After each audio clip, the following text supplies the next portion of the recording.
এবার আমরা দেখব হচ্ছে cos থিটা ইকুয়াল টু -1 হলে থিটার মান কত হয়, right? cos theta equal to -1 হওয়া মানে কি, যে ভূমি বাই অতিভুজ, ভূমি ডিভাইডেড বাই অতিভুজ, এটা ইকুয়াল টু -1 হওয়া, অর্থাৎ ভূমি এবং অতিভুজের অনুপাত হতে হবে -1। তাহলে দেখো অতিভুজ তো কখনো নেগেটিভ হতে পারে না, অতিভুজ কখনো নেগেটিভ হয় না, এটা জানি আমরা। বাট তাহলে ভূমি কোথায় কোথায় মাইনাস হয়, মানে এক্স এর মান কোথায় কোথায় মাইনাস হয়। তো এক্স এর মান কেবলমাত্র এখানে মাইনাস হয়, এখানে কোন দিক দিয়ে আসা যায়, এদিক থেকে আসলে প্লাস পাই, এদিক দিয়ে আসলে মাইনাস পাই। তাহলে আমরা পাইলাম হচ্ছে প্লাস মাইনাস পাই। থিটার মান যখন প্লাস মাইনাস পাই তখন ভূমি আর অতিভুজ সমান এবং ভূমি নেগেটিভ। আবার দেখো যদি আমরা এই পথ ঘুরিয়ে আবার এখানে আসি তাহলে কত হলো 2 পাই প্লাস পাই মানে 3 পাই, তাহলে প্লাস মাইনাস 3 পাই আসবে তোমার হচ্ছে আরেকবার প্লাস মাইনাস, কেন এদিকে করলে প্লাস 3 পাই, এদিকে যদি ঘুরে এখানে আসি তাহলে হচ্ছে -3 পাই, তারপর প্লাস মাইনাস 5 পাই ইত্যাদি। তাহলে এটা সাধারণ আকৃতি কি হবে, সাধারণ আকৃতি থিটা ইকুয়াল টু হচ্ছে টুয়াইস n প্লাস 1 ইনটু পাই। n এর মান তুমি 0 বসাও তাহলে পাবা পাই, 1 বসাও পাবা 3 পাই, 2 বসাও 5 পাই, -1 বসাও, -1 বসালে পাবা -পাই, -2 বসালে -3 পাই, -3 বসালে -5 পাই। এটা হচ্ছে সাধারণ আকৃতি। তাহলে cos থিটা ইকুয়াল টু -1 হলে theta equal to twice n plus 1 into পাই। তাহলে cos থিটা ইকুয়াল টু -1 হলে আমরা থিটার মান পাইলাম। এবার দেখব আমরা sin theta equal to sin alpha হলে, তো এটা কিভাবে চিন্তা করব। sin আলফা, মনে করো এই কোণটা হচ্ছে আলফা, ওকে। দেখো sin এর মান এখানেও পজিটিভ এখানেও পজিটিভ, এই কোণটা যদি আমরা নিই তাহলে এটা যদি আলফা হয় তাহলে এটা কত হবে পাই মাইনাস আলফা। তাহলে এই x অক্ষের ধনাত্মক দিক থেকে এই দুইটা সরলরেখায় যতভাবে আসা যায় ততগুলো সমাধান বিদ্যমানের। তাহলে শুরু করি। প্রথমত হচ্ছে একটা আলফা, তাহলে থিটার মান আলফা হওয়া সম্ভব। আবার এখান থেকে এখানে যদি আসি তাহলে এটা আসবে তোমার হচ্ছে পাই মাইনাস আলফা। ঘূর্ণন যদি দিতে পার করি আমরা তাহলে এখান থেকে এইটুকু হচ্ছে 2 পাই প্লাস আলফা, তাহলে 2 পাই প্লাস আলফা। আবার কি হবে, এখান থেকে এখানে আবার 2 পাই এর সাথে আবার এটা যোগ হবে, তার মানে দেখো 2 পাই এর সাথে এটা একবার যোগ, 2 পাই এর সাথে এটা একবার যোগ, তাহলেই কিন্তু তোমার ফার্স্ট কোয়াড্রেন্ট এবং সেকেন্ড কোয়াড্রেন্টে আসবে। তাহলে এটা 2 পাই এর সাথে এটা যোগ করলে 3 পাই মাইনাস আলফা।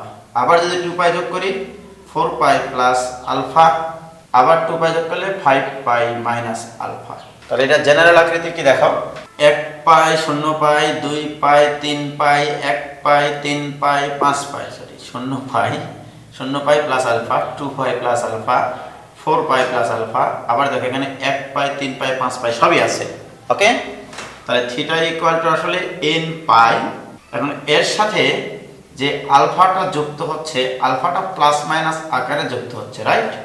এখন এটা কখন প্লাস মাইনাস হচ্ছে, কখন প্লাস হচ্ছে কখন মাইনাস হচ্ছে, যখন লক্ষ্য করো এখানে পায়ের সহগগুলো যখন জোর তখন হয় প্লাস, তার মানে এটাকে সাধারণ আকারে আসলে লিখতে পারি n pi plus -1 to the power n into alpha. n এর মান যদি আমাদের জোর হয় তাহলে এই আকৃতির জিনিস থাকবে, n এর মান যদি বিজোড় হয় তাহলে এই আকৃতির জিনিস পাবো আমি। n এর মান যদি 3 বসাই তাহলে 3 পাই -1 টু দি পাওয়ার 3 মানে মাইনাস আলফা, তাহলে n pi minus alpha. Clear? তাহলে sin theta equal to sin alpha হলে ঘটনাটা ঘটবে এইটা, n pi plus -1 to the power n into alpha. Clear? তাহলে sin theta equal to sin alpha হলে যা হবে, cosec theta equal to cosec alpha হলেও তাই হবে। এবার tan theta equal to tan alpha করব। হ্যাঁ, tan থিটা কোথায় কোথায় পজিটিভ সেটা চিন্তা করো। tan theta equal to tan alpha নিব। তাহলে দেখো এখান থেকে এই কোয়াড্রেন্টে হতে পারে, এই কোয়াড্রেন্টে হতে পারে, that is alpha, that is alpha, that is alpha. So থিটার মান সরাসরি আলফা হতে পারে, আবার কি হতে পারে pi plus alpha, pi plus alpha. অথবা আমি এদিক থেকে যদি ঘুরি, এদিক থেকে ঘুরলে কি হবে মাইনাস পাই প্লাস আলফা। আবার যদি দুইবার করে ঘুরি তাহলে এর সাথে আমি কি করব 2 পাই করে যোগ করে দেব। দেখো এটা, দেখো এটার সাথে যদি আমি এই যে দেখো এখান থেকে এইটুকু তো আলফা, আবার আমি এখান থেকে এক পাক ঘুরিয়ে এখানে আসলে 2 pi plus alpha, that means এটার সাথে দেখো 2 পাই প্লাস আলফা, এটার সাথে যোগ করে দিলে কত আসবে? 2 পাই যুক্ত করলে 3 পাই প্লাস আলফা। তাহলে আর এখানে যোগ করতে হবে -2 পাই, তার কারণ এই দিক থেকে আমি করতে পারি। তাহলে -3 পাই প্লাস আলফা এটাও হতে পারে ঘড়ি কাটার দিকে যদি ঘড়ি, রাইট? তাহলে সর্বসাকল্যে আসলে যে জিনিসটা আসতেছে আমাদের জেনারেল আকৃতিটা কি আসতেছে? Theta equal to n pi plus alpha. দেখো n এর মান তুমি 1 বসাও, pi plus alpha, that means এইটা পাবা। n এর মান -1 বসাও, মাইনাস পাই প্লাস আলফা পাবা। এবার 2 বসাও, কত পাবা? 2 পাই বসালে 2 pi plus alpha, 2 pi plus alpha. -2 বসাও, -2 পাই প্লাস আলফা। কিভাবে দেখো? -2 পাই প্লাস আলফা কি করে হচ্ছে? এটা যদি আলফা হয় -2 পাই মানে কি জানো? এখান থেকে এইটুকু ঘড়ি কাটার দিকে গুণন -2 পাই, আবার এই রেখাতে আসতে হবে, দ্যাট মিন্স এইটুকু ঘড়ি কাটার বিপরীতে গুণলো, দ্যাট মিন্স প্লাস আলফা। তাহলে -2 পাই প্লাস আলফা, তার মানে কি আমার আরো একটা আসতে পারে যে -2 পাই প্লাস আলফা। অতএব theta equal to n pi plus alpha. আমাদের প্রত্যেকটা মোটামুটি sine cos tan cot sec cosec এগুলো প্রত্যেকটার 0 1 তারপরে +1 -1 আলফা এগুলো হয়ে গেল, রাইট? এবার আমরা 2-4টা অঙ্ক করি নাকি? আমাদের টার্গেট কি? যে সূত্রগুলো আমরা জানি সেই সূত্রগুলোতে কনভার্ট করা। ত্রিকোণমিতিক যে ইকুয়েশনটা দেওয়া থাকবে, হয় আমার টার্গেট থাকবে sin θ = 0 নিয়ে আসা, cos θ = 0 নিয়ে আসা, tan θ = 0 নিয়ে আসা, sin θ = sin আলফা নিয়ে আসা, cos θ = cos আলফা নিয়ে আসা, cot θ = cot আলফা নিয়ে আসা, এরকম আর কি। sin θ = 1, sin θ = -1 যা আসবে আর কি। আমরা যে কটা সূত্র জানি সেই সূত্রে তোমাকে নিয়ে আসা টার্গেট করতে হবে, রাইট? তো আমরা প্রথমত একটা টাইপের অঙ্ক নিচ্ছি, সেটা হচ্ছে a cos θ plus b sin θ এটা ইকুয়াল টু c। এই আকৃতির অঙ্কের সমাধান কি হবে? সাধারণ সমাধান। তো আমাদের টার্গেট থাকবে আমাদের জানার সূত্রে নিয়ে আসা। আমরা সর্বপ্রথম যে কাজটা করবো, এই আকৃতির যদি কোনো জিনিস থাকে এবং তোমরা এটা জানো যে এটা যদি একটা সমকোণী ত্রিভুজ হয়, এটা এই জিনিসটাকে এখানে কজের যদি কোনো একটা টার্ম তুমি নিয়ে আসতে পারো, তো এটা যদি এই দুটো জিনিস a আর b যদি কোনো একটা সমকোণী ত্রিভুজের লম্ব আর ভূমি বোঝায় বা ভূমি লম্ব বোঝালো, নো প্রবলেম। তাহলে আমরা ধরে নিলাম এটা ভূমি বোঝায় কোনো একটা সমকোণী ত্রিভুজের এবং b একটা লম্ব বোঝায়, দ্যাট মিনস এটা আলফা ধরলাম, ওকে? এটা আলফা কোণ ধরলাম। তাহলে এটা কি হবে? √a² plus b²। এটা তো কখনোই নেগেটিভ হতে পারে না, এটা সবসময় পজিটিভ, রাইট? এখন আসো, তাহলে আমি এখান থেকে cos আলফা = লিখতে পারি ভূমি বাই অতিভুজ, আর sin আলফা = কি লিখতে পারি? b/√a² plus b²। এখন দেখো, আমি এই জিনিসটাকে যদি এই আকারে নিয়ে আসতে চাই, তাহলে উভয় পক্ষকে এই দুটার বর্গের যোগফলের বর্গমূল দ্বারা ভাগ করতে হবে। অর্থাৎ এই আকৃতির যত প্রবলেম থাকবে সব অঙ্কের ক্ষেত্রে এই দুটার বর্গের যোগফলের বর্গমূল দ্বারা ভাগ করতে হবে। তাহলে ভাগ করে যদি আমি গোটা দেশকে তাক লাগিয়ে দিই, তাহলে a/√a² plus b² into cos θ plus b divided by √a² plus b² into sin θ equal to c divided by √a² plus b²। এখন আসি, এই জিনিসটাকে আমরা কি লিখতে পারবো? a/√a² প্লাস b² কে লিখতে পারবো cos আলফা। তাহলে cos alpha into cos θ plus sin alpha into sin θ, এটা ইকুয়াল টু, এটা এখনো জানি না, এটা পরে লিখছি, হ্যাঁ, a² প্লাস b²। এবারে বলো এই জিনিসটা কি লেখা যায়? এটা মানে cos of θ minus alpha, this equal to, এখানে যে ফর্মে আসবে ডান পাশের এই ডিজিটটাকে সেই ত্রিকোণমিতিক অনুপাতে নিয়ে আসতে হবে, c/√a² প্লাস b²। এটাকে লিখবা তুমি মনে করো cos বিটা, যেখানে তোমাকে বলে রাখলাম যে cos beta equal to c divided by √a² plus b²। যদি এটার মান জানা থাকতো, সে 1/2 আছে এখানে, তাহলে আমি লিখতাম cos π/3। যদি এখানে থাকতো √3/2, লিখতাম cos π/6 বা 30 ডিগ্রি, রাইট? এখানে যেহেতু মান জানা নেই, এই জন্য cos ধরে নিলাম আমি। এখানে যদি এরকম আসে 4/5, তাহলে cos বিটা ধরবা, কারণ 4/5 এর cos এর নির্দিষ্ট কোনো মান জানা নাই তোমার। এবারে বলো cos θ = cos আলফা টাইপ, অতএব θ ইকুয়াল টু কি হয়? Twice n pi plus minus alpha. Alpha মানে কি? Beta, right? অতএব θ equal to twice n pi plus minus beta plus alpha. Clear? এই হচ্ছে সাধারণ সমাধান। এখানে অবশ্যই একটা নোট দেওয়া উচিত, যেখানে n belongs to z, n belongs to z, অর্থাৎ n এর মান শূন্য সহ যে কোনো অখণ্ড সংখ্যা। এখানে অবশ্য সাইন আলফা এবং কজ আলফার মান কোন কোয়াড্রেন্টে বা কোথায় অবস্থান করে এটা বোঝা যায় a এবং b এর মানের উপরে। দেখা গেল a এর মান মাইনাস আছে, তার মানে কজ নেগেটিভ। কজ নেগেটিভ মানে কি সেকেন্ড কোয়াড্রেন্টে হতে পারে, থার্ড কোয়াড্রেন্টে হতে পারে। দেখা গেল এখানে b এর মান negative, that means sine alpha কোথায় অবস্থান করবে, হয় থার্ড কোয়াড্রেন্টে নয়তো বা ফোর্থ কোয়াড্রেন্টে। তাহলে আমরা এই জিনিসগুলো আমরা বুঝলাম। তাহলে এই আকৃতির যত অঙ্ক আছে সব এভাবে করা যাবে।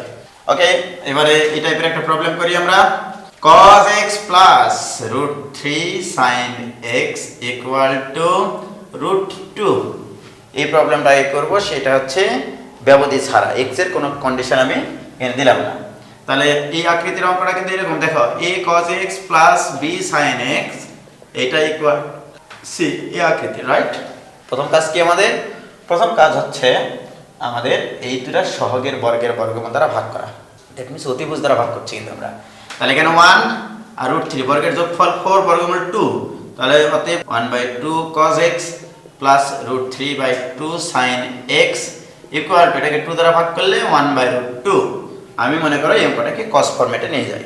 আমাদের দেশের স্টুডেন্টদের মধ্যে একটা ভুল ভ্রান্তি আছে, কিন্তু দেখা গেল অ্যানসার একরকম আছে, তোমার সাথে অ্যানসার আরেক রকম আসে, বিট্রে করে। তখন আমাকে অনেক স্টুডেন্টস এসে জিজ্ঞাসা করে, ভাই বইয়ের অ্যানসার সাথে মিললো না। আমি বললাম যে তুমি কি কনফিডেন্স আছে তোমার এটা সঠিক? ভাই হ্যাঁ সঠিক, তাহলে তুমি সঠিক। কি কারণে? দেখো আমি এটাকে cos ফরম্যাটে যদি নিয়ে যাই তাহলে এক প্রকারের অ্যানসার আসবে, সাইন ফরম্যাটে নিয়ে গেলে আরেকটা অ্যানসার আসবে, রাইট? বাট নির্দিষ্ট ব্যবধি যখন দেওয়া থাকবে, ব্যবধির মধ্যে কিন্তু একই রকম অ্যানসার আসতে হবে। তাহলে 1/2 কে আমি cos ফরম্যাটে লিখলাম, cos π/3 মান 1/2, তাহলে cos x plus sin π/3, sin π/3 sin x equal to 1/2। এটা এখন লিখবো না, কারণ দেখি যে আমাদের এটা সূত্র ফেলানোর জন্য cos ফর্মে আসে নাকি sin ফর্মে আসে, রাইট? তাহলে এটা যদি আমরা লিখি, এখানে আসবে cos x - π/3 ইকুয়াল টু 1/2 মানে cos π/4। cos ফর্মে আসলো। আমি যদি এটা sin এর ফর্মে নিয়ে যেতাম, তাহলে এখানে লিখতাম হচ্ছে sin √3/2, এখানে লিখতাম cos, এখানে হচ্ছে sin তোমার হাফ মানে 60 ডিগ্রি, π/3 আর কি। ওকে, π/6। তাহলে এখানে আসতো √3/2 মানে cosটা নিয়ে আসতাম। cos কত ডিগ্রি মান √3/2? 30 ডিগ্রি। π/6 নিয়ে আসতাম, তাহলে এখানে sin π/6 লিখতাম, এখানে cos π/6 লিখতাম, তাহলে আরেকটা সূত্র আসতো। তো যাই হোক, সেটা কোনো কথা না, কথা হচ্ছে কথার কথা।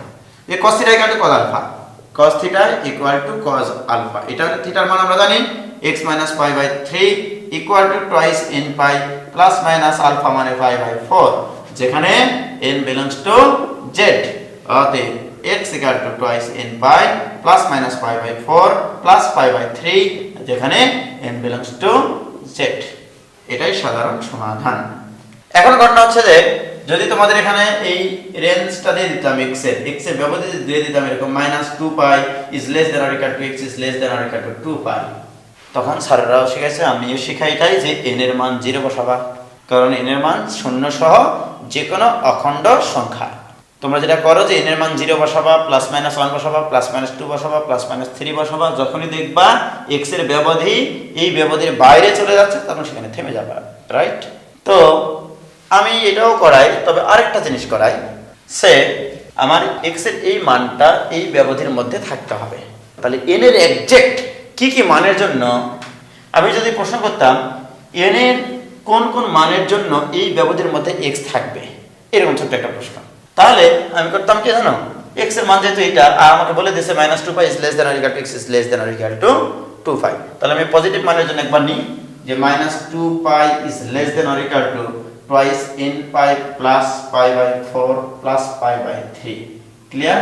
is less than or equal to 2 pi, pi দুই পক্ষ থেকে নাই, তাহলে -2 is less than or equal to pi তো নাই হয়ে গেছে, twice n plus 1/4 plus 1/3 মানে 7/12 is less than or equal to, এখানে থাকছে তোমার 2, তাহলে বা বিয়োগ করে দিই -2 - 7/12 is less than or equal to 2a is less than or equal to 2 - 7/12, তাহলে এখানে আসে আমাদের বা মাইনাস 12 × 24 এর সাথে কত হয় জানো, 31 -31/12 is less than or equal to twice n is less than or equal two বাড়ার জন্য 24 থেকে 7 বাদ দিলে কত হয় 17 17 ডিভাইডেড বাই 12 তো একবার 2 দ্বারা যদি ভাগ করে দিই -31 divided by 24 is less than or equal to n is less than or equal to 17 divided by 24 এখন ঘটনা হচ্ছে যে n এর কোন কোন মানের জন্য এই ব্যবধির মধ্যেই আমার মানটা থাকবে এখন দেখো তুমি বলেছো n এর মান হবে সকল পূর্ণ সংখ্যা সেট আবার এখানে বলতেছো না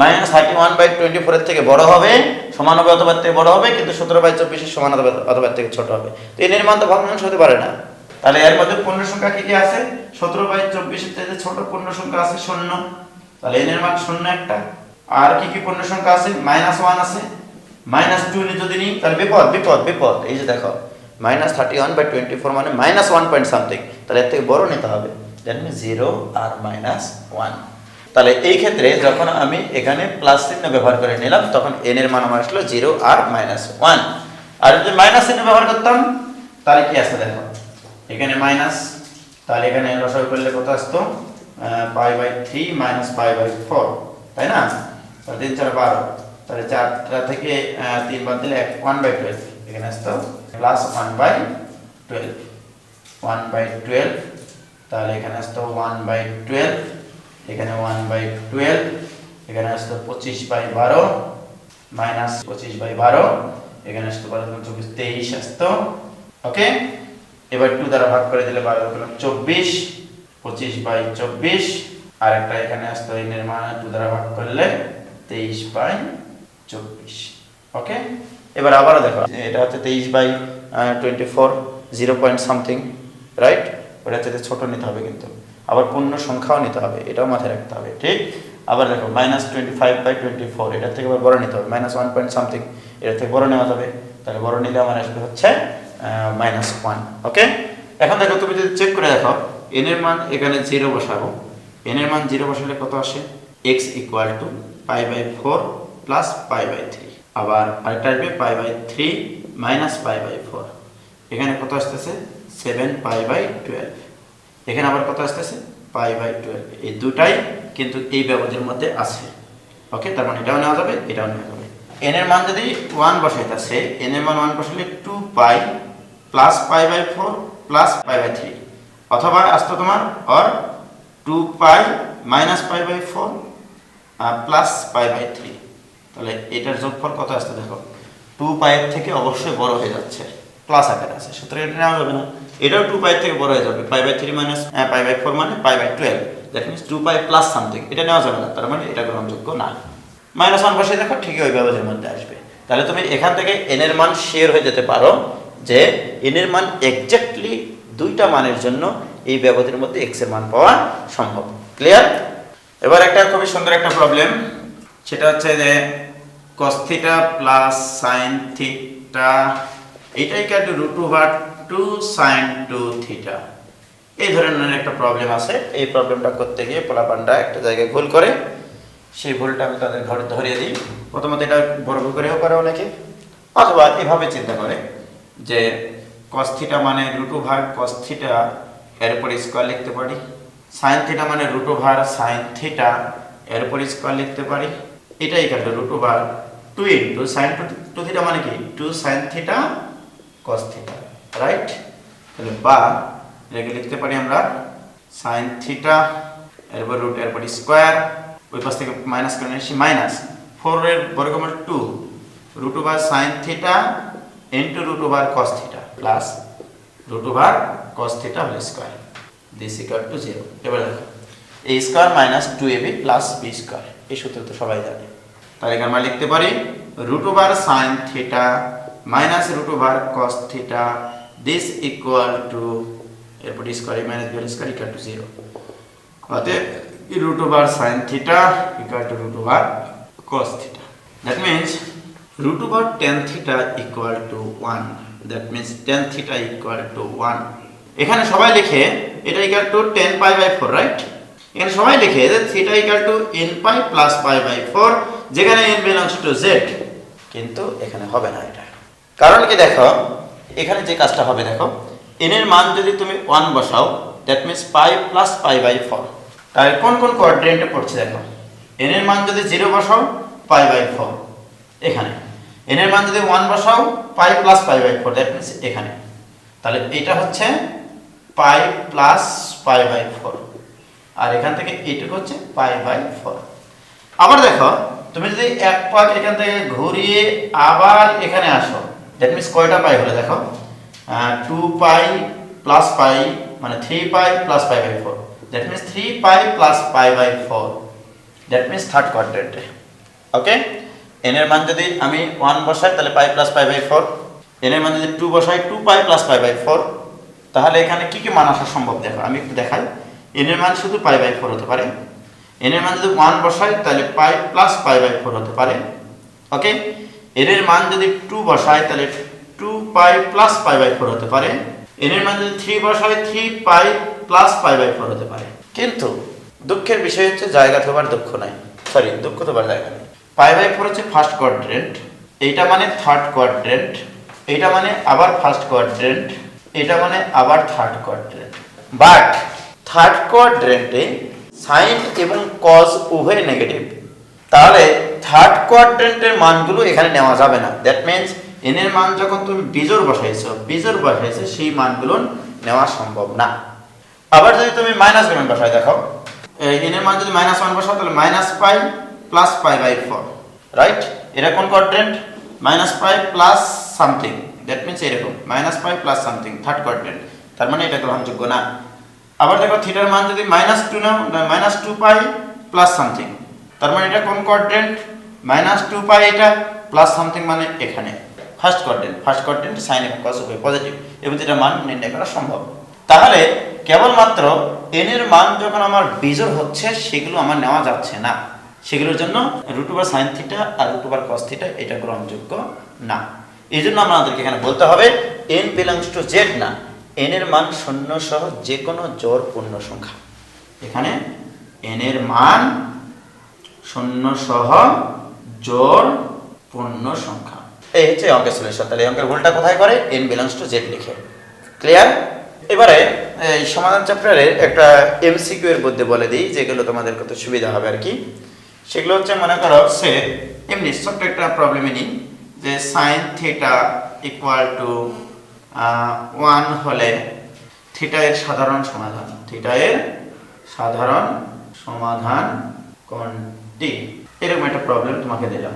তাহলে মনে করো এই সময় এটা তোমার পরীক্ষার হলে কি মনে নাই, ক নম্বর অপশনে আছে তোমার হচ্ছে 4n + 1 × π/2, দেখা গেল খ নম্বরে আছে তোমার হচ্ছে 3n + 1 × π/2, এরকম দিলাম আর কি। গ নম্বরে দিলাম 4n - 1 × π/2, ঘ নম্বরে দিলাম none of this। এটা কিভাবে চেক করবা? চেক করবা হচ্ছে প্রথম কাজ হচ্ছে এখানে n এর ইচ্ছা মতো একটা মান বসাবা, ইচ্ছা বাই খুশ ইকুয়াল টু যা ইচ্ছা তাই, রাইট? এমন মান বসাবা যেন এই মানগুলো ভিন্ন ভিন্ন হয়। সে n এর মান তুমি এখানে যদি 0 বসাও এখানে π/2 এখানেও π/2 হবে, কিন্তু এই মান বসানো যাবে না, n এর মান 0 বসানো যাবে না। n এর মান 1 বসাও, 1 বসালে কত হয়? 5π/2, দ্যাট মিন্স n এর মান যদি 1 হয় 5π/2 মানে হচ্ছে 450 ডিগ্রি, রাইট? বা 5π/2 লিখলে সমস্যা নাই। এবারে n এর মান এখানে 1 বসাইছি, 1 বসালে কত আসবে? 4π/2, 4π/2 মানে 2π, রাইট?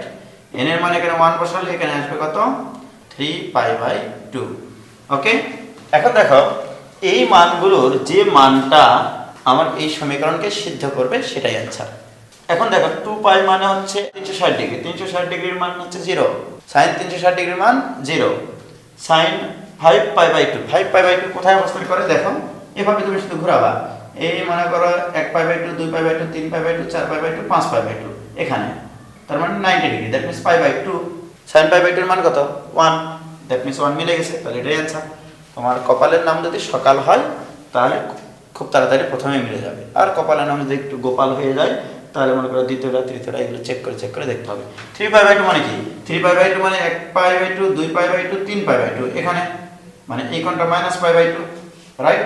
sin -π/2 এর মান কত? -1, তোমার এখানে আছে +1, রাইট? তাহলে आंसर হবে এটা। তাহলে এইভাবে চেক করে তুমি দেখতে পারো এমসিকিউ आंसर করার জন্য।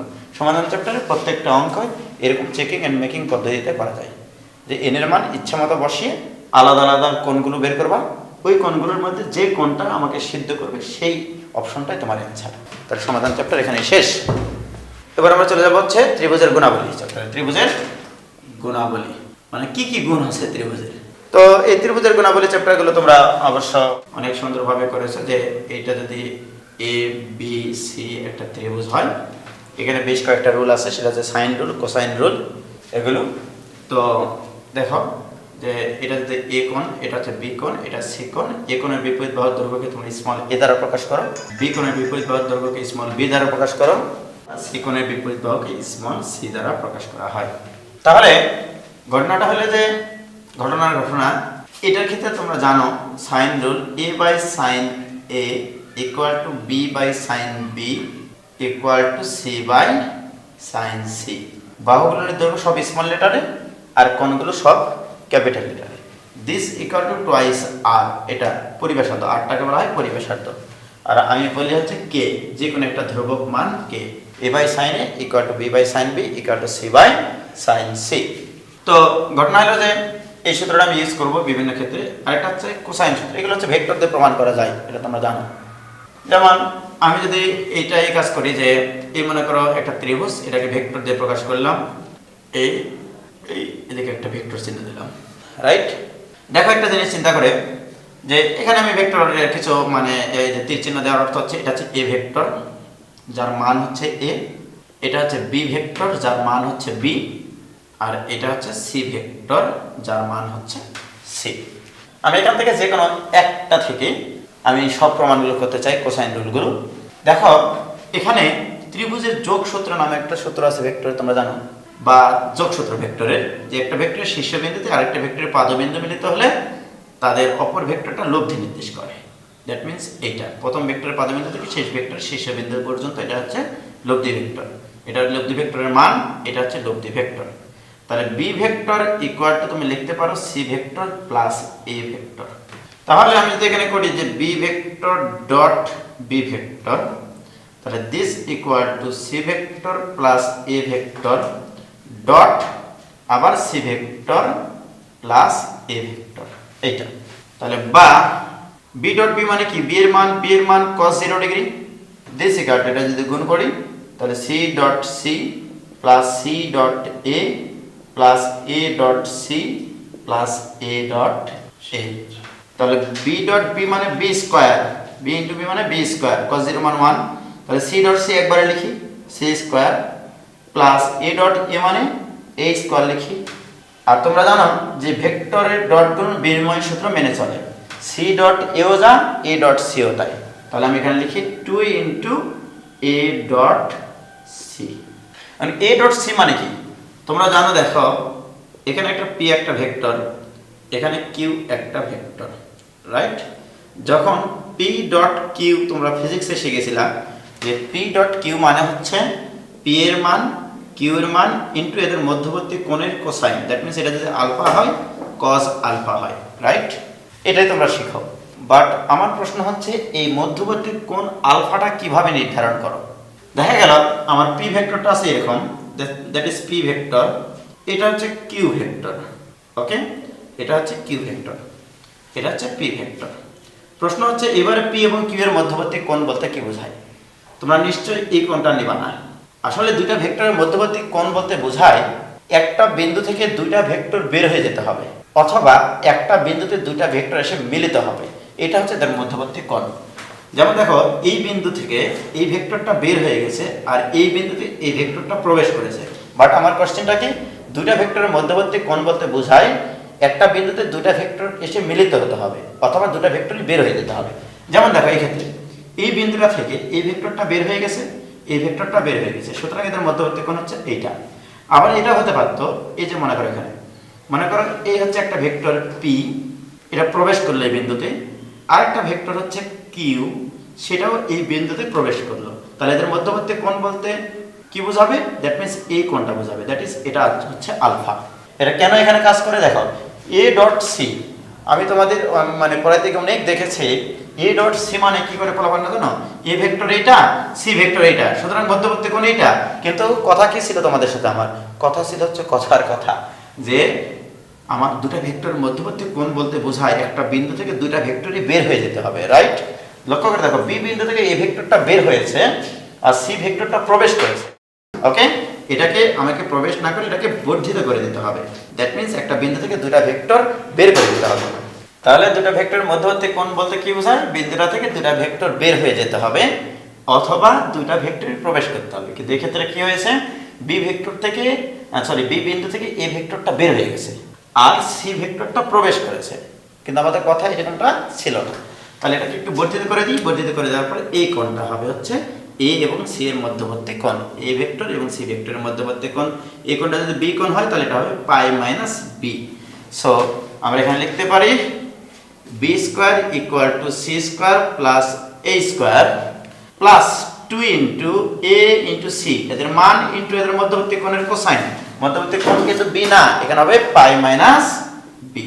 ওকে, তাহলে বা তোমরা বলবা ঠিক আছে, this equal to C square plus A square cos pi minus B থাকলে minus cos B minus twice A C cos B. তাহলে এখান থেকে কস বি ক্যালকুলেট লেখা যাচ্ছে C square plus A square minus B square divide by twice C A. একবারে লিখলাম। হ্যাঁ, এই হচ্ছে কস বি এর কোসাইন মানে সূত্র আর কি, কোসাইন সূত্রের একটা পাইলাম। এখন দেখো এখানে যে কাজটা করেছি আমি, কস বি এর যখন সূত্র নিয়ে এসেছি তখন বি ভেক্টরকে আমি অপর দুটা ভেক্টরের যোগফল বা বিয়োগফল আকারে যাই হোক যেভাবে হোক প্রকাশ করেছি। যদি তোমার কস সি এর প্রমাণ নিয়ে আসতে বলে তাহলে সি ভেক্টর ইকুয়াল টু লিখবা b vector minus a vector, তারপরে সি ডট সি করবা। যদি তোমাকে কস এ বের করতে বলে তাহলে a vector equal to b vector minus c vector করে ডট গুণ করে দেবা। ক্লিয়ার? অবশ্যই অ্যান্সার আসবে। তাহলে কস এ এবং কস সি এর মানটা তোমাদের বের করার কাজ থাকলো।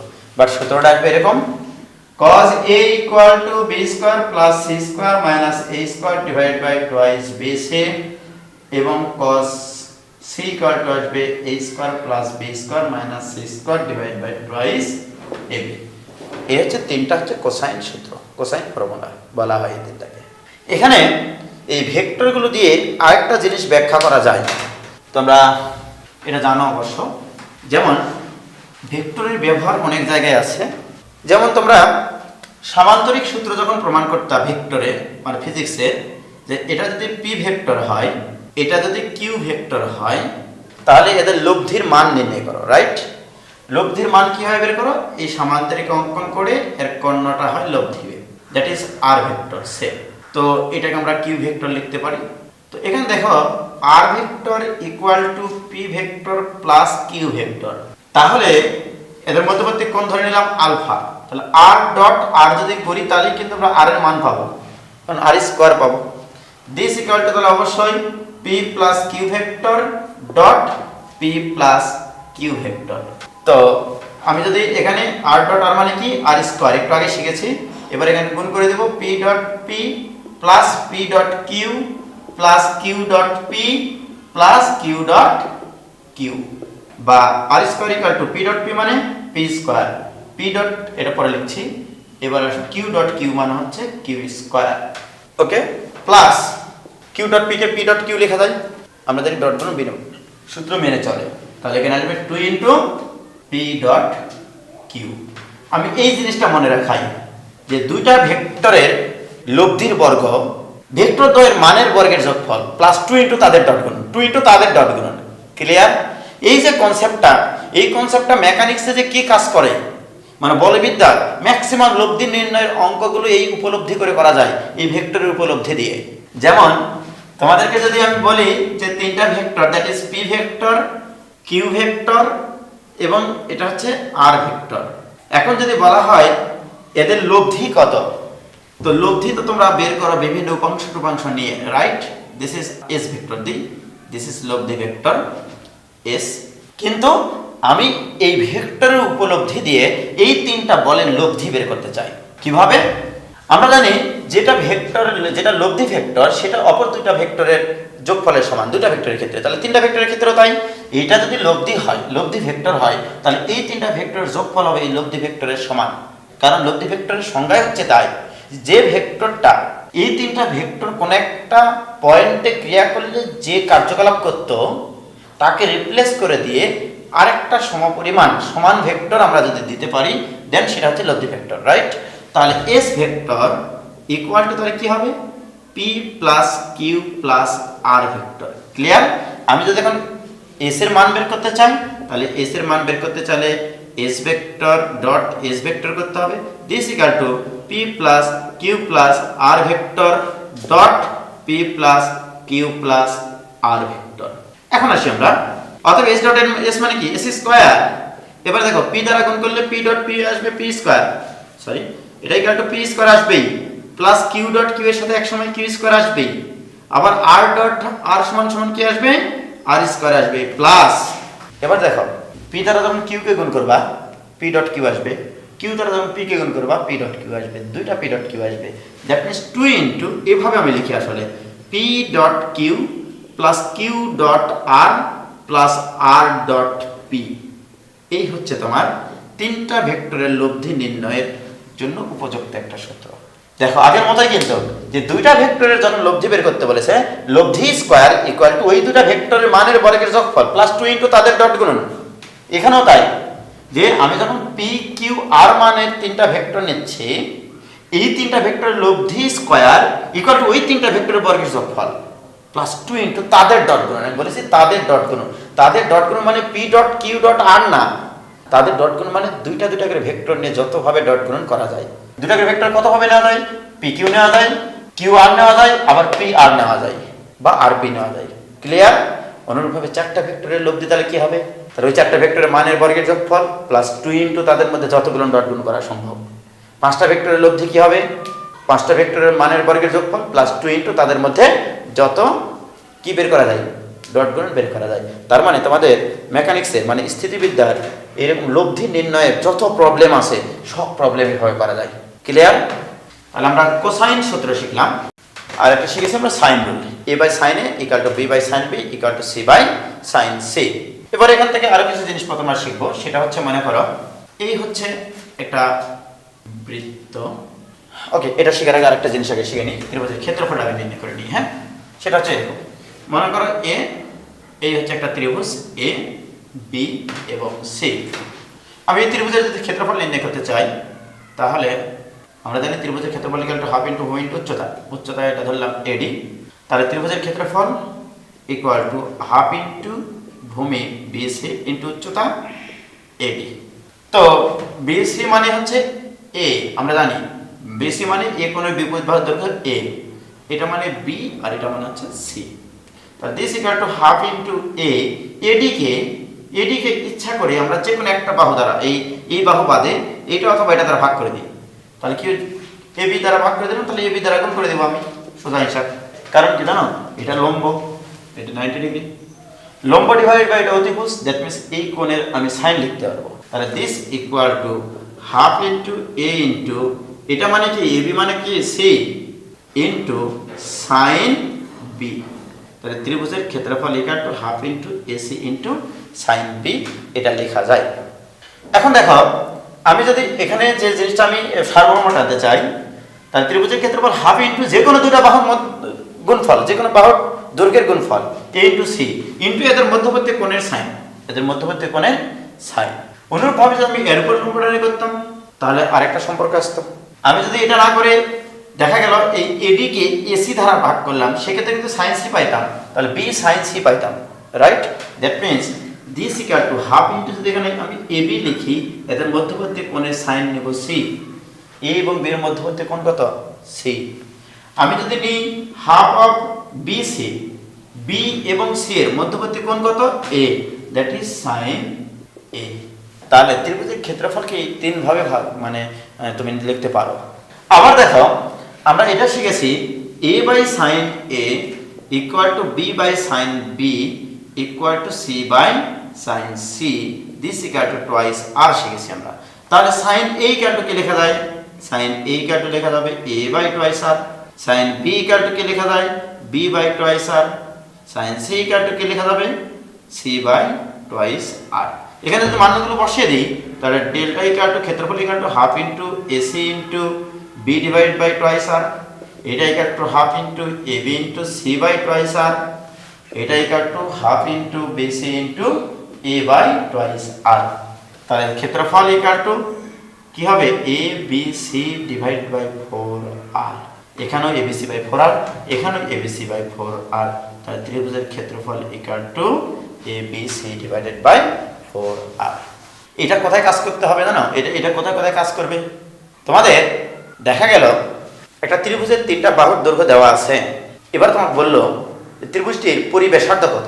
আমি তোমাকে বললাম যে একটি ত্রিভুজের একটা প্রবলেম দিলাম, হ্যাঁ, একটি ত্রিভুজের বাহুগুলোর দৈর্ঘ্য এরকম 3 একক, 5 একক এবং মোটামুটি ধরে নিলাম 7 একক।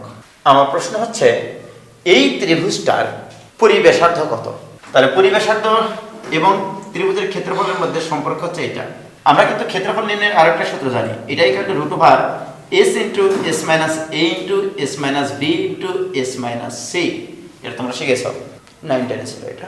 ত্রিভুজের ক্ষেত্রফল ইকুয়াল টু এটা।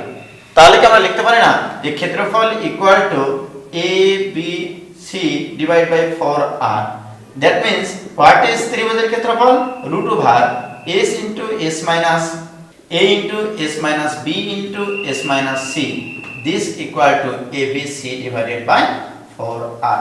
তুমি এটা ধরো a, এটা ধরো b বাহু, এটা তুমি ধরো c বাহু। এখন দেখো এখানে কি কি অজানা আছে তোমার। s মানে কি a plus b plus c by 2, that means 3 আর 5 8, 8 7 15 বাই 2, তাহলে এখানে 15 বাই 2। তাহলে এখানে তোমার কি কি অজানা আছে দেখো। জানা আছে কি কি? s জানা, a জানা, b জানা, c জানা। a b c জানা, কি বের হয়ে যাবে এখান থেকে? r এর মানটা বের হবে। এটা আছে তোমার কাছে আননোন, এই মানটা বের হবে। দ্যাট মিন্স পরিবেশার্ধ r ইকুয়াল টু সামথিং পাবা। এই সামথিংটা তোমরা বাসায় বের করবা। তাহলে দেখো তোমার যদি একটা ত্রিভুজের 3টা বাহুর দৈর্ঘ্য দেওয়া থাকে সেখান থেকে পরিবেশার্ধ বের করতে বলতে পারে। কেন অন্তঃব্যাসার্ধ বের করতে বলতে পারে না? এবার আমরা অন্তঃব্যাসার্ধ বের করব। ওকে, এই যে মনে করো একটা বৃত্ত, এই হচ্ছে মনে করো একটা ত্রিভুজ। একটা ত্রিভুজের 3টা বাহুকে স্পর্শকারী বৃত্তকে বলা হয় অন্তবৃত্ত। দেখো এই অন্তবৃত্তের এটা হচ্ছে অন্তঃব্যাসার্ধ, এটা হচ্ছে অন্তঃব্যাসার্ধ, এটা হচ্ছে অন্তঃব্যাসার্ধ, that is small r small r small r। এবং এটা হচ্ছে গোটা, এটা হচ্ছে এই বাহুর দৈর্ঘ্য ধরলাম, এটা a b c, b c এর দৈর্ঘ্য a, এটা b, এটা হচ্ছে c, এবং এটা ধরলাম অন্তঃকেন্দ্র I, এটা যোগ করে দিলাম। ওকে, এবার বলো এই গোটা ত্রিভুজটা 3টা ত্রিভুজে বিভক্ত হয়ে গেছে। ABC ত্রিভুজের ক্ষেত্রফল ABC ইকুয়াল টু ত্রিভুজ ক্ষেত্র BIC প্লাস ত্রিভুজ ক্ষেত্র CIA প্লাস ত্রিভুজ ক্ষেত্র AIB। দ্যাট মিন্স ত্রিভুজ ক্ষেত্র ABC দিস ইকুয়াল টু 3টা ত্রিভুজের ক্ষেত্রফলের সমান, কারণ এই গোটা ত্রিভুজটা এই ত্রিভুজ আর এই ত্রিভুজের যোগফলের সমান। তাহলে দিস ইকুয়াল টু ত্রিভুজ ক্ষেত্র BIC প্লাস ত্রিভুজ ক্ষেত্র CIA প্লাস ত্রিভুজ ক্ষেত্র AIB। এই ত্রিভুজের ক্ষেত্রকে আমরা ডেল দ্বারা প্রকাশ করলাম।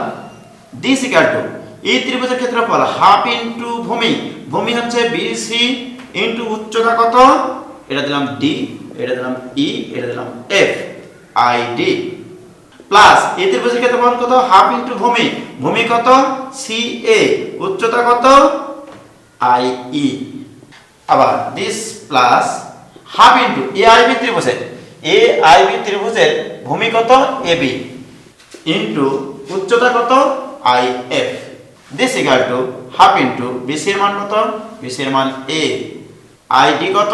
ID মানে R plus half into CA এর মান B ইনটু IE কত?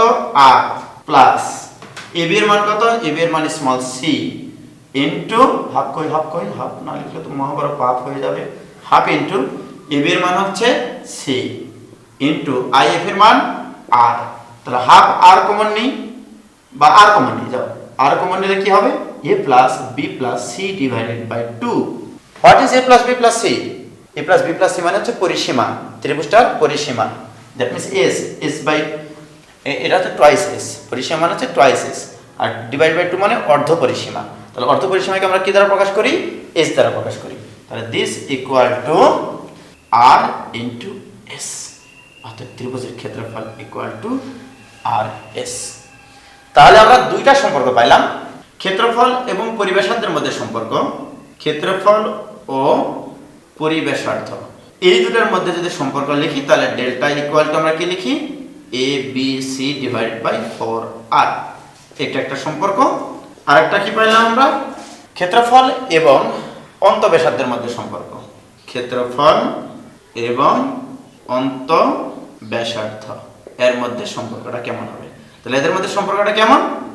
ত্রিভুজের ক্ষেত্রফল ইকুয়াল টু আর এস। এই দুটো জিনিস খুবই গুরুত্বপূর্ণ, পরীক্ষায় আসে। একটা ত্রিভুজের 3টা বাহুর দৈর্ঘ্য দেওয়া থাকবে, এর অর্থ হচ্ছে ক্ষেত্রফল জানা। বাহুর দৈর্ঘ্য দেওয়া থাকলে অর্ধ পরিসীমা জানা, সেক্ষেত্রে অন্তঃব্যাসার্ধ বেড়ে যাবে। আবার এখান থেকে পরিব্যাসার্ধ বের করা সম্ভব। তাহলে ত্রিভুজের বাহুর দৈর্ঘ্য দেওয়া থাকলে এই কাজগুলো করা যায়। ত্রিভুজের বাহুর দৈর্ঘ্য দিয়ে আর কি কি জিনিস থাকতে পারে দেখো। যেমন একটা ত্রিভুজের 3টা বাহুর দৈর্ঘ্য, 3টি বাহুর দৈর্ঘ্য মনে করো তোমাকে দিলাম 3, 5 এবং 7 এত একক। প্রশ্ন হচ্ছে এই ত্রিভুজটার বৃহত্তম এবং ক্ষুদ্রতম কোণ দুটি নির্ণয় করো। তাহলে ত্রিভুজটির বৃহত্তম ও ক্ষুদ্রতম কোণ মন দিয়ে নির্ণয় করো। ওকে, মন কথাটা লিখলাম না, যাই হোক। এই হচ্ছে কাহিনী আমার। তো ঘটনা হলো আমি এখানে একটা ত্রিভুজ আঁকবো ইচ্ছা মতো, চোখ বন্ধ করে এগুলো 3, 5 আর 7 দেবো। তাহলে বাহুগুলোর দৈর্ঘ্য আমি এখানে প্লেস করলাম।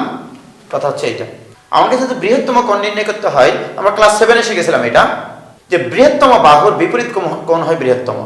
বৃহত্তম বাহুর বিপরীত কোণ হয় বৃহত্তর, রাইট? তাহলে এই 3টা বাহুর মধ্যে সবচেয়ে বড় বাহু কোনটা? এইটা 7। বৃহত্তম কোণ কোনটা? এইটা। তাহলে এই কোণটা বের করতে হবে, cos c বের করতে হবে। তাহলে আসে আমরা cos c equal to cos c। একটু আগে কিন্তু আমি একটা সূত্র শিখাইছিলাম, কোসাইন সূত্র। কি সূত্র? যে cos যে কোণের কোসাইন নেব আমি, সেই কোণের সাথে যে দুটো বাহু লেগে থাকবে তাদের বর্গের যোগফল। That means 3 square plus 5 square minus এর বিপরীত বাহু 7 square divide by 2 into 3 into 5। This equal to 3 3 9, 9 আর 25 মোটামুটি 34, 34 আর হচ্ছে মাইনাস 49। দ্যাট মিন্স মাইনাস হচ্ছে 15 নাকি, তাই তো হওয়া উচিত। ডিভাইডেড বাই এখানে আসতেছে 3 5 15 30। This equal to minus half. অতএব সি কোণ ইকুয়াল টু 120 ডিগ্রি। তাহলে বৃহত্তম কোণ বের হয়ে গেছে, এটাই হচ্ছে বৃহত্তম। এই কোণটা হচ্ছে বৃহত্তম কোণ। এবার যদি ক্ষুদ্রতম কোণ বের করতে চাই, তাহলে দেখতে হবে এই 3টা বাহুর মধ্যে সবচেয়ে ক্ষুদ্রতম বাহু কোনটা। ক্ষুদ্রতম বাহু হচ্ছে এইটা, এর বিপরীত কোণ হচ্ছে এইটা। ক্লিয়ার? তাহলে cos a বের করতে হবে। cos a ইকুয়াল টু, এবার বলো এই কোণের সাথে কোন দুটো বাহু লেগে আছে?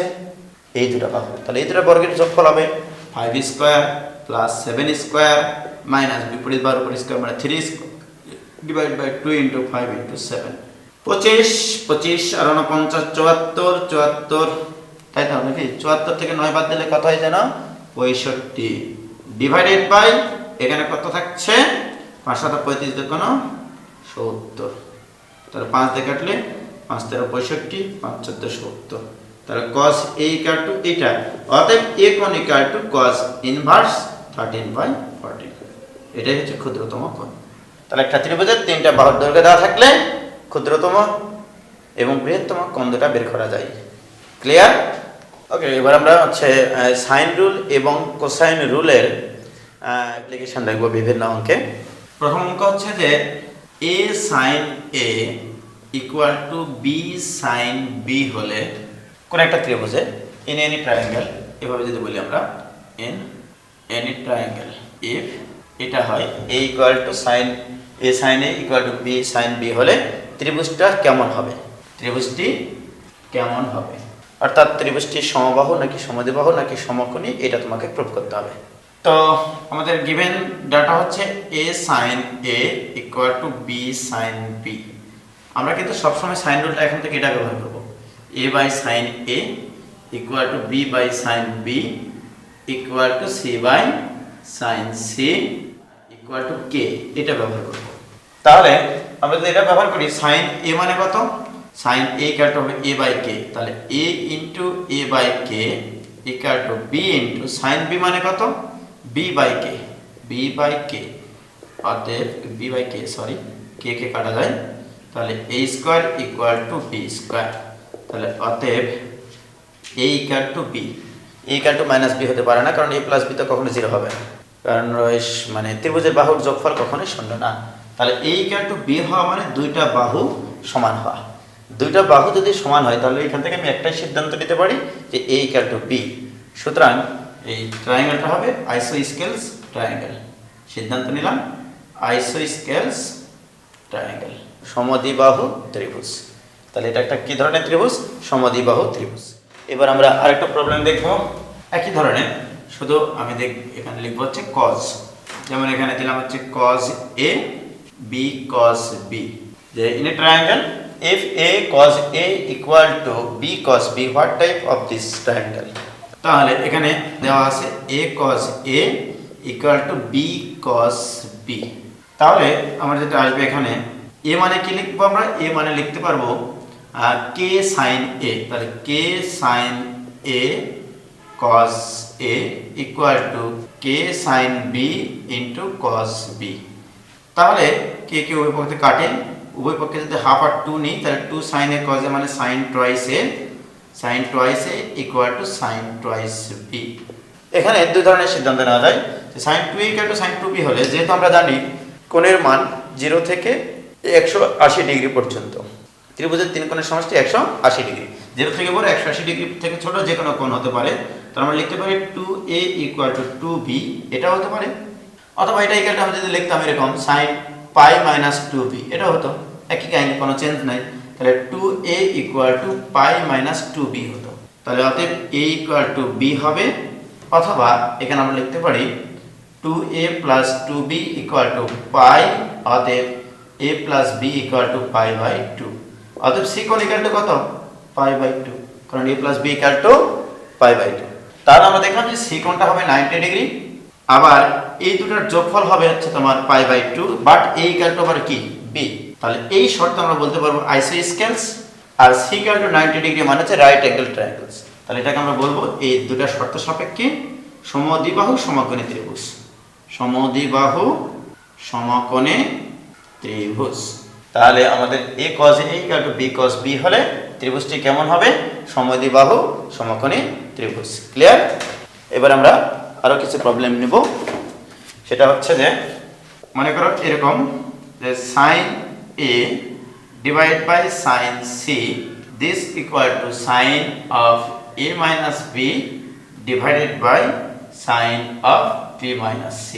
এটা হলে দেখাও যে a স্কয়ার b স্কয়ার এবং c স্কয়ার এরা সমান্তর শ্রেণীভুক্ত হবে। সমান্তর শ্রেণীভুক্ত হবে।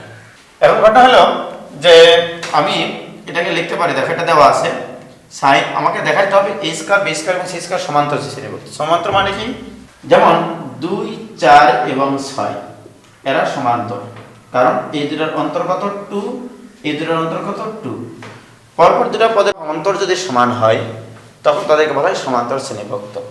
অর্থাৎ a b এবং c এই তিনটা জিনিস যদি সমান্তর শ্রেণীভুক্ত হয় তাহলে a minus b equal to হবে b minus c, অর্থাৎ 2b equal to a plus c, এটা হতে হবে।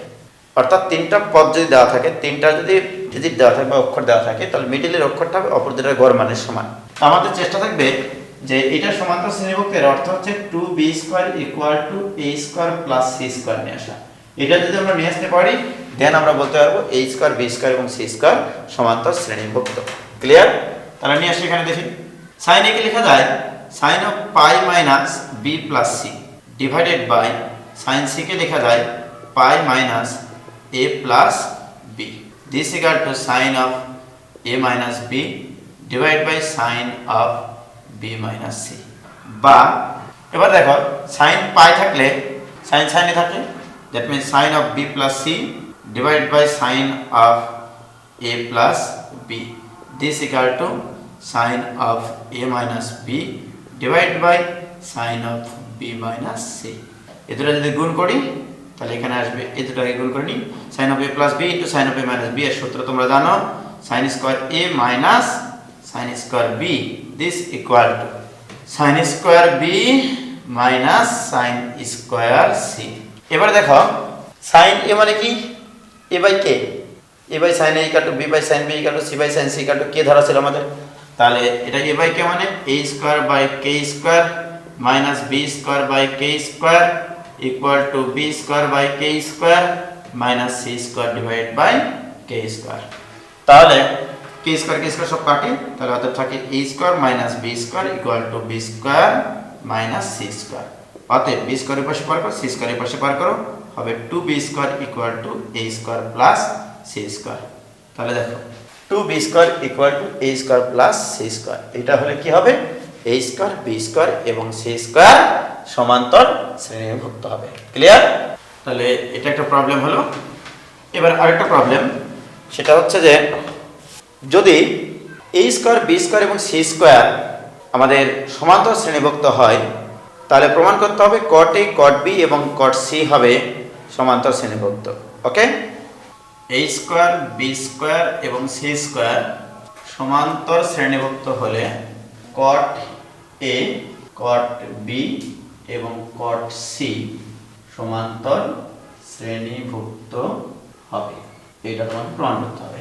তাহলে এর অর্থ হচ্ছে আমাদের এরকম হবে যে two B square equal to A square plus C square, কারণ সমান্তর শ্রেণীভুক্ত মানেই হচ্ছে A square minus B square equal to B square minus C square হওয়া। যে এই তিনটা পদ যদি সমান্তর শ্রেণীভুক্ত হয় তাহলে এটা হবে যে প্রথম দুটো পদের বিয়োগফল পরবর্তী দুটো বিয়োগফলের সমান হবে। যদি তাই হয় তাহলে আমাদেরকে নিয়ে আসতে হবে কট এ কট বি এবং কট সি সমান্তর শ্রেণীভুক্ত। তার মানে তোমাকে নিয়ে আসতে হবে cos a by sin a, cos b by sin b, cos c by sin c, এই তিনটা জিনিস সমান্তর শ্রেণীভুক্ত। অর্থাৎ তোমাকে নিয়ে আসতে হবে যে 2 cos b by sin b equal to cos a divided by sin a plus cos c by sin c, এই জিনিসটা তোমাকে নিয়ে আসতে হবে। অথবা তুমি এভাবে চিন্তা করতে পারো, এই b দের sin b কে তুমি লিখতে পারো b by k, sin a কে লিখতে পারো a by k, sin c কে লিখতে পারো small c by k। That means 2 cos b divided by b equal to cos a by a plus cos c by c, এই জিনিসটা যদি নিয়ে আসতে পারো দেন তুমি বলতে পারবা cot a cot b এবং cot c সমান্তর শ্রেণীভুক্ত। তাহলে আমি এখান থেকে এই জিনিসটা নিয়ে আসতে চাই। তাহলে cos b নিয়ে আসার জন্য তোমাকে যে চিন্তাটা করতে হবে cos b এর সূত্র চিন্তা করতে হবে।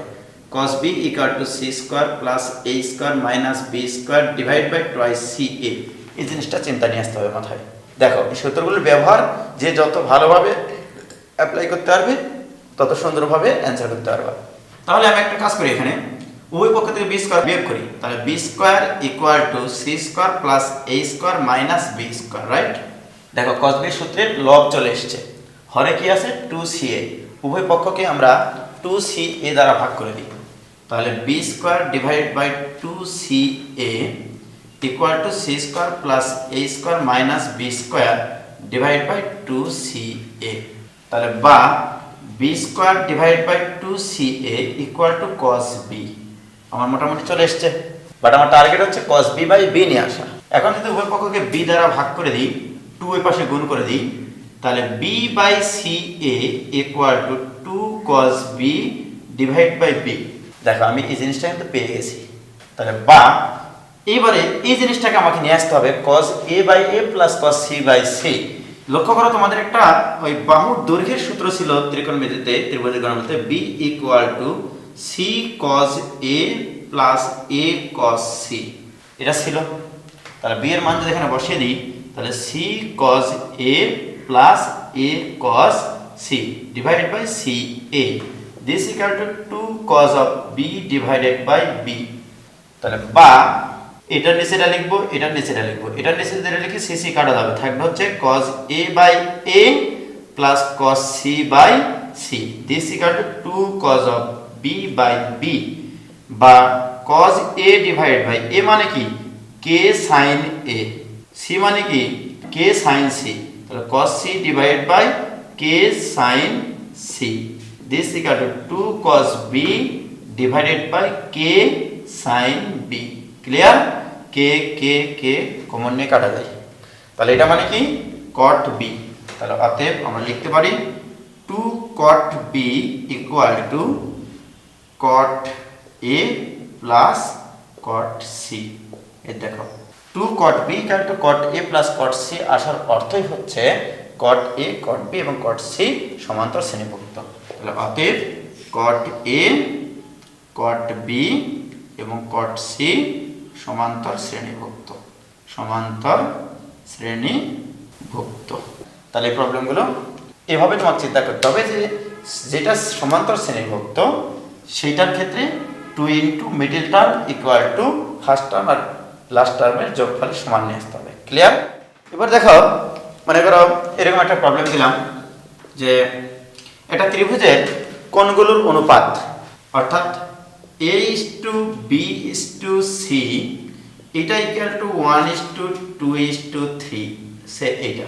তাহলে তোমার বাহুগুলোর দৈর্ঘ্যের অনুপাত কি হবে? A:B:C এটা ইকুয়াল টু হোয়াট? তো প্রথম কাজ হচ্ছে যে A কোণ, B কোণ এবং C কোণের অনুপাত দেওয়া আছে 1:2:3। তাহলে বলো তো A plus B plus C কোণ এটা ইকুয়াল টু তোমরা জানো 180 ডিগ্রি। তাহলে এই 180 ডিগ্রির 6 ভাগের 1:2:3 মানে কি? টোটাল 6 ভাগ। 6 ভাগের 1 ভাগ হচ্ছে A, 2 ভাগ হচ্ছে B, 3 ভাগ হচ্ছে C। তাহলে আমি যদি বলি যে তাহলে A কোণ ইকুয়াল টু হবে 180/6 into 1, that means 30 degree. B কোণ ইকুয়াল টু কি হবে? 180 degree by 6 into 2, that means 60 degree. C কোণ ইকুয়াল টু তাহলে কত হবে? 90 ডিগ্রি। এটা বের করার কোনো প্রয়োজনই নেই, রাইট? তোমার বের করতে হবে A:B:C। তুমি জানো A by sine A equal to B by sine B equal to C by sine C, বা A divided by sine A মানে কত? 30 degree. Sine 30 degree equal to B by sine 60 degree equal to C by sine 90 degree. তাহলে A divided by half equal to B divided by √3/2 equal to C divided by 1। তাহলে এদের অনুপাত বের করতে হবে তোমাকে। এদের অনুপাত বের করতে চাইলে কি করতে হবে? অতএব A:B:C ইকুয়াল টু হাফ √3/2:1। কিন্তু ভগ্নাংশ তো অনুপাত তো ভগ্নাংশে রাখা যাবে না, তাহলে এদের লসাগু দ্বারা গুণ করে দিতে হয়। তাহলে দ্যাট মিনস 1:√3:2। বাহুগুলোর অনুপাত হবে 1:√3:2। ক্লিয়ার? এগুলো কিন্তু ত্রিভুজের সমাধানও বলি আমরা, যে বাহুগুলোর অনুপাত। যেমন আমি আরেকটা অঙ্ক দিচ্ছি যে ABC সমান্তর শ্রেণীভুক্ত। ABC সমান্তর শ্রেণীভুক্ত এবং B:C ইকুয়াল টু √3:2। এইটা হলে A কোণ ইকুয়াল টু হোয়াট? এক্ষেত্রে আমরা কি করব? তাহলে ABC সমান্তর শ্রেণীভুক্ত, দ্যাট মিনস ABC এর মধ্যে একটা সাধারণ অন্তর বিদ্যমান। আমি এটা এভাবেও শেখাই, এগুলো আমি বহুপদীতে যেমন শেখাইতাম যে যদি মূলগুলো সমান্তর শ্রেণীভুক্ত হয় তাহলে আমরা মূলগুলো কি ধরতাম? আলফা মাইনাস বিটা, তারপরে একটা ধরতাম হচ্ছে বিটা, আর একটা ধরতাম আলফা প্লাস বিটা, সাধারণ অন্তর সমান। ওকে, আমি যদি এখানে এইভাবে ধরি যে একটা কোণ হচ্ছে তোমার B কোণটা আছে থিটা, তাহলে এই কোণটা আমি ধরলাম, A কোণটা ধরলাম হচ্ছে থিটা মাইনাস D, সাধারণ অন্তর D, যে এইটা থেকে এটা বিয়োগ করে দেখো D হবে। আবার C কোণটা তাহলে কি হবে? Theta plus D। দেখো এই তিনটার কিন্তু সাধারণ অন্তর সমান। এটা থেকে এটা বিয়োগ করে দেখো D হবে, এটা থেকে এটা বিয়োগ করে দেখো D হবে, সাধারণ অন্তর সমান। এখন আসি এই তিনটা জিনিস যদি আমরা যোগ করে দিই, তার মানে A কোণ এইটা, B কোণ এইটা, C কোণ এইটা, তাহলে theta minus D plus theta plus D এটা একটু 180 ডিগ্রি। ত্রিভুজের তিন কোণের সমষ্টি 180 ডিগ্রি। তাহলে D কাটে, তাহলে 3 থিটা ইকুয়াল টু 180 ডিগ্রি। অতএব থিটা ইকুয়াল টু কত? 60 ডিগ্রি। থিটা মানে কি? B, অতএব B কোণ তুমি পাইলা হচ্ছে 60 ডিগ্রি। আবার দেখো B:C ইকুয়াল টু দেওয়া আছে কত? √3:2। তাহলে এগেইন কি দেওয়া আছে? B/C ইকুয়াল টু √3/2 বা B ডিভাইডেড বাই √3, এভাবে আমি করি। This equal to C divided by 2।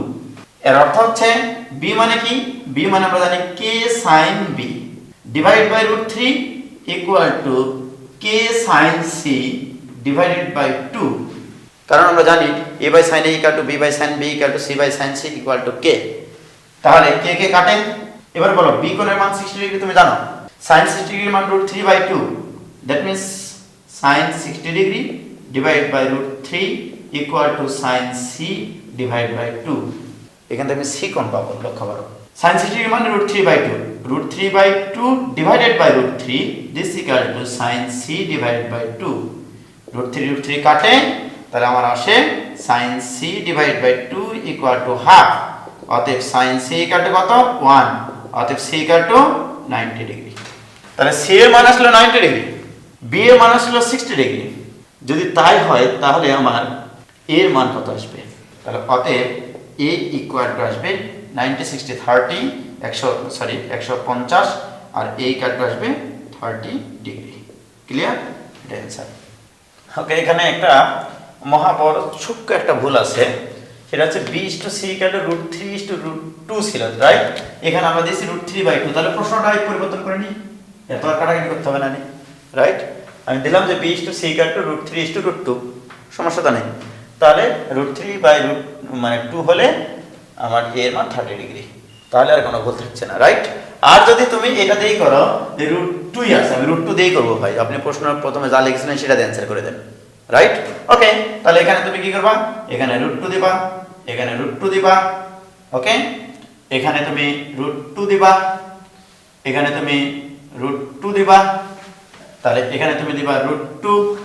তাহলে সেক্ষেত্রে কি হবে? এটা ইকুয়াল টু হবে sin c/√2, sin c/√2 এটা হবে। তাহলে sin c ইকুয়াল টু কত হবে? √2/2, that means 1/√2, that means c equal to হবে 45 ডিগ্রি। c ইকুয়াল টু যদি 45 ডিগ্রি হয়, b ইকুয়াল টু 60 ডিগ্রি হয়, তাহলে b plus c equal to হবে 105 ডিগ্রি। অতএব a ইকুয়াল টু তখন কি হবে? অতএব a ইকুয়াল টু হবে 75 ডিগ্রি। তাহলে দুটো অঙ্ক করা হয়ে গেল, যে √3/√2 হলে a ইকুয়াল টু 75 ডিগ্রি, √3/2 হলে a equal two 30 degree. Clear? এবার একটা প্রবলেম করি, যে a/b/c এটা ইকুয়াল টু 3/4/5 হলে দেখাও যে a plus √2c equal two 2b। এই প্রমাণটা আমরা করতে চাই, কোনগুলো দেওয়া আছে এগুলো বের করতে হবে। তাহলে আমার এখানে দেওয়া আছে a/3 equal to b by, বা তুমি একবারে বের করো, একবারে বের করি। a কোণ ইকুয়াল টু কি হবে? মোট কোণ আমরা জানি 180 ডিভাইডেড বাই মোট অনুপাত হচ্ছে 4 5 9 3 12 ইনটু 3, দিস ইকুয়াল টু, তাহলে 180 কে 12 দ্বারা ভাগ করলে কত হবে? তোমার হচ্ছে 12 কে 12 থাকে 6 7 4 15 60, 5 12 60 মানে 15 3 15 45, a equal two 45 degree. That means এটা কাটলে হয় 15 3 15 45। তাহলে b ইকুয়াল টু কত হবে? 180 divided by 12 into 4, this equal to 4 15 60 degree. c কোণ ইকুয়াল টু কত হবে? 180 degree divided by 12 into 5 5 15 75 degree. তাহলে a b এবং c কোণের মান আমাদের হয়ে গেল। তাহলে a plus √2c equal two 2b, এখানে হবে আসলে 2√2b equal to 2c, right? এবার আসুন প্রমাণ করি আমরা। Now a plus √2b divided by c, এটার মান আমরা বের করব, অথবা 2c। এটার মান যদি আমি 1 দেখাতে পারি, যে a plus √2b divided by 2c এটা ইকুয়াল টু যদি 1 দেখাতে পারি, তাহলে আমরা লিখতে পারবো a plus √2b equal to 2c। তাহলে মান বসাই, তাহলে দিস ইকুয়াল টু, আমরা জানি a মানে কি k sin a plus √2 into k sin b divide by 2 into k sin c। k common নিয়ে কাটা দেওয়া যায়। sin a মানে কত? a মানে 45 ডিগ্রি, তাহলে sin 45 degree plus √2 into sin 60 degree divided by 2 into sin 75 degree. c এর মান হচ্ছে 75 ডিগ্রি। তো so this equal to sin 45 degree মান কত? 1/√2 প্লাস √2 ইনটু sin 60 ডিগ্রি মান √3/2 divide by 2 into sin 75 degree. sin 75 কে আমরা লিখতে পারি sin of 45 প্লাস 30 ডিগ্রি। তো এটার মানে একদম এভাবে লেখা যায় sin a cos b plus cos a sin b, right? This equal to, এখানে √2 লেখা যায় কাটাকাটি করে, তাহলে √3 প্লাস 1 ডিভাইড বাই √2 লসাগু করলাম একবারে, ডিভাইডেড বাই 2 ইনটু, এবার বলো এখানে লেখা যায় কি 1/√2 ইনটু cos 30 ডিগ্রি মান √3/2 প্লাস 1/√2 ইন্টু সাইন 30 ডিগ্রি মান 1/2। এবারে দিস ইকুয়াল টু উপরে থাকছে √3 প্লাস 1/2 ডিভাইড বাই 2 ইন্টু লসাগু করলে 2√2, তাহলে থাকে লবে √3 প্লাস 1, √3 প্লাস 1, এই 2 কাটে, উপরে যা নিচেও তাই, উপর নিচে কাটে, দিস ইকুয়াল টু 1। তাহলে অতএব আমরা পেলাম a plus √2b divide by 2c equal to 1। তাহলে অতএব লিখতে পারি a plus √2b equal to 2c। Clear? প্রমাণিত। আরেকটা প্রবলেম দেখো, b plus c divide by 11 equal to c plus a divide by 12 equal to a plus b divide by 13। এইটা হলে তোমাকে বের করতে বলা হচ্ছে cos a is to cos b is to cos c, এইটা ইকুয়াল টু পার্ট। তো আমি তোমাদেরকে বললাম আমার দেওয়া আছে যে b plus c divide by 11 equal to c plus a by 12 equal to a plus b by 13। This equal to আমি ধরলাম যে এই সবকটা হরের লবের যোগফল। তোমরা দেখো অনুপাত সমানুপাত ক্লাস 9-10 পড়েছ, a by b equal to b by c বা c বাই d, যেটাই বলো না কেন, c বাই d হলে এটাকে একটু লেখা যায় a plus c divide by b plus d। অথবা এইভাবে চিন্তা করো 1/2 ইকুয়াল টু 3/6। দেখো এখানে হাফ এখানে হাফ, দিস ইকুয়াল টু এদের যোগফল 1 প্লাস 3 দ্যাট মিন্স 4, 2 প্লাস 6 মানে 8। দেখো এই 4 এবং 8 এর ভাগফল কিন্তু হাফই হয়। তার মানে যদি কতগুলো অনুপাত সমান থাকে তাদের লবের যোগফল এখানে আসছে যে 2 into a plus b plus c divided by 12 13 25, 25 আর 11 36, তার মানে এখানে আসবে 18। দিস ইকুয়াল টু ধরে নিলাম k। তাহলে দেখো কি কি ঘটনা ঘটানো যায়, a plus b plus c equal two আসলে 18k। তারপরে b plus c equal two লেখা যায় তোমার 11k, c plus a equal two লেখা যায় 12k, a plus b equal two লেখা যায় 13k। এখন আমার দরকার a, অতএব a ইকুয়াল টু বলো a ইকুয়াল টু কি হবে, b প্লাস c টা বাদ যাবে, b প্লাস c মানে 11k, 18k থেকে 11k বাদ দিলে 7k। তাহলে b ইকুয়াল টু কত, b মানে হচ্ছে c প্লাস a বাদ যাবে, c প্লাস a বাদ যাবে, 12k বাদ দিলে 6k। এবার c ইকুয়াল টু কত, c মানে a প্লাস b বাদ যাবে, a প্লাস b মানে 13k, 18k থেকে 13k বাদ দিলে 5k। তার মানে তুমি a b এবং c এর মান পেয়ে গেছো। ক্লিয়ার? a b c যদি পাও, এখন আমার বিশ্বাস এখন cos a সূত্র তোমরা জানো, b square plus c square minus a square divide by twice bc। This equal to b মানে কত 6k 36k square plus c মানে কত 5k 25k square minus a মানে কত 7k that means 49k square divide by 2 into 6k into c মানে হচ্ছে 5k, k square কাটা যাবে 36 25 61, 61 থেকে 49 বাদ দিলে হবে 12 ডিভাইডেড বাই এখানে 12 ইনটু 5, তাহলে এখানে 12 ইনটু 5 কাটাকাটি করব তো 1/5। ক্লিয়ার? তাহলে cos a এর মান আসলো 1/5। অনুরূপভাবে তোমরা cos b বের করবা, অনুরূপভাবে cos c বের করবা। cos b ইকুয়াল টু কি c square plus a square minus b square divide by twice ca, এবং cos c equal to a square plus b square minus c square divide by twice ab। এটা তোমরা বাসায় করে নেবা। c এর মান তুমি জানো, b এর মান জানো, a এর মানও জানো, মানটা বসি cos b এর মান পাবা, অনুরূপভাবে cos c এর মান পাবা, দি cos a = cos b = cos c equal two চলে আসবে। ক্লিয়ার? এবারে আমরা আরেকটা প্রবলেম করব, যে বিভিন্ন কোণের মান বের করার সংক্রান্ত কিছু প্রবলেম আছে দেখব তোমাদের। এই প্রবলেমটা প্রচুর এসেছে পরীক্ষায়, এমসিকিউ রিটেন দুটাতেই, যে a⁴ plus b⁴ plus c⁴ equal to 2c square into a square plus b square হলে c কোণ ইকুয়াল টু হোয়াট, এটা প্রচুর পরীক্ষায় আসে। তাহলে c কোণের মান বের করতে হলে cos c এর সূত্র নিয়ে আসতে হবে তোমাকে। cos c মানে a square plus b square minus c square, এই আকৃতির জিনিস নিয়ে আসতে হবে, রাইট? তাহলে এটাকে আমরা চেষ্টা করি, আমরা এটা দেওয়া আছে, রাইট? তাহলে এটাকে আমরা একটু সাজিয়ে লিখি, a square plus b square plus minus c স্কয়ারের উপর স্কয়ার দিলাম সঙ্গত কারণে। দেখো a স্কয়ারের উপর স্কয়ার, b স্কয়ারের উপর স্কয়ার, এভাবে দিলাম a স্কয়ারের উপর স্কয়ার, b স্কয়ারের উপর square, that means a⁴ b⁴, এখানে কিন্তু c⁴ আছে। আমি কি জন্য এটা দিলাম? কারণ আমি cos c এর সূত্র নেব। cos c এর সূত্র ছিল a square plus b square minus c square, this equal to, তাহলে এখানে থাকছে 2c square a square plus 2b square c square, গুণ করে নিলাম।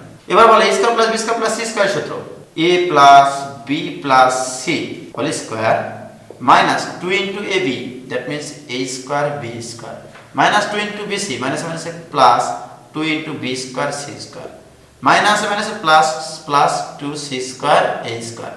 This equal to 2c square a square plus 2b square c square. cut. তো থাকছে তোমার a square plus b square minus c square equal to 2a square b square. কিন্তু আমরা জানি যে cos c এর সূত্র নিয়ে আসতে গেলে এর নিচে কিন্তু 2ab নিয়ে আসতে হবে, রাইট? তাহলে আমরা একটা কাজ করে নিয়ে আগে বর্গমূল করে নিই a square plus b square minus c square equal to plus minus √2ab। উভয় পক্ষকে 2ab দ্বারা ভাগ করে দিলে a square plus b square minus c square divide by twice ab equal to plus minus 2 দ্বারা ভাগ করে 1/√2। এটা মানে কি cos c, তাহলে cos c equal to plus minus 1/√2। তাহলে একবার প্লাস চিহ্ন নাও, একবার মাইনাস চিহ্ন নাও, c কাটা আসবে 45 ডিগ্রি আর এটা আসবে 135 ডিগ্রি। তাহলে আমাদের ত্রিভুজের গুণাবলীর প্রবলেম শেষ। এবার দেখো যে একটা প্রবলেম লিখি যে এ বি সি ত্রিভুজের তিনটি শীর্ষবিন্দু হতে বিপরীত বাহুর উপর লম্ব দূরত্ব P1, P2 ও P3 হলে দুইটা মান বের করব। একটা হচ্ছে P1 to the power -1 plus P2 to the power -1 plus P3 to the power -1 equal to what.